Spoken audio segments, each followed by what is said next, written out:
Welcome, everybody. They say one of the most dangerous phrases in the entire world is, I'm from the government and I'm here to help. I've got another one, too. Mission creep. We have a situation right now where Congress is about to, maybe, we don't know, authorize the president, authorize the president of the United States to engage in another war against ISIS. When's it all going to end? We can go back 40, 50 years and take a look at one engagement after another engagement after another engagement. And we all know how dangerous ISIS is and how scary they are.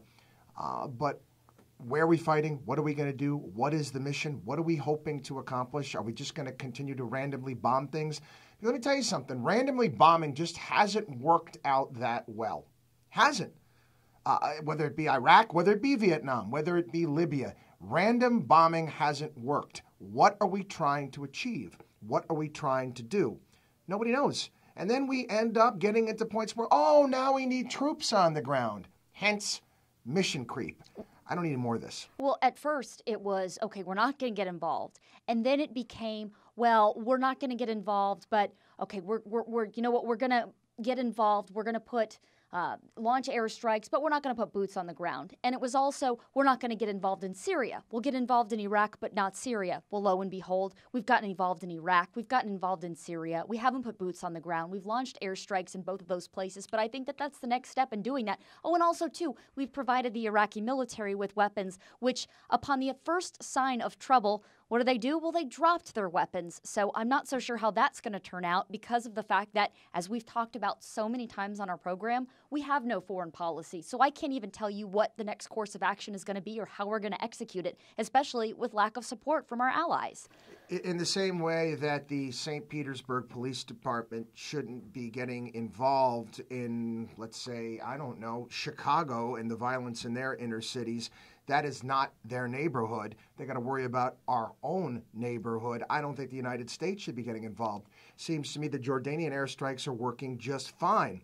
Time for those nations in that neck of the woods to become, like Vince Vaughn said in Swingers, all grown up now. Time for it to become all grown up and get out there and do things on your own. But the one thing I would say to that, too, though, as well, is that I think there's a lot of trepidation based on what happened with the Bush administration going to Iraq under the suspicion that there were weapons of mass destruction.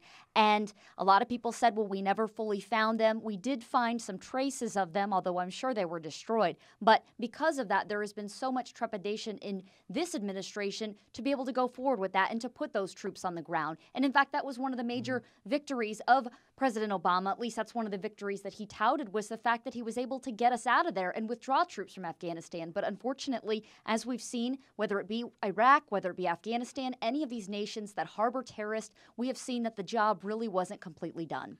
But the reality is that we really just don't have any sort of discernible foreign policy, something that I can understand, or I think most of the American public can as well. Before authorizing any sort of, American adventure in another place, well, it seems to be the same place again and again and again, I think we need to have some sort of foreign policy that makes sense to all American people. And also have an objective, an end, a goal in sight towards the end, because honestly, what did we get accomplished in Iraq?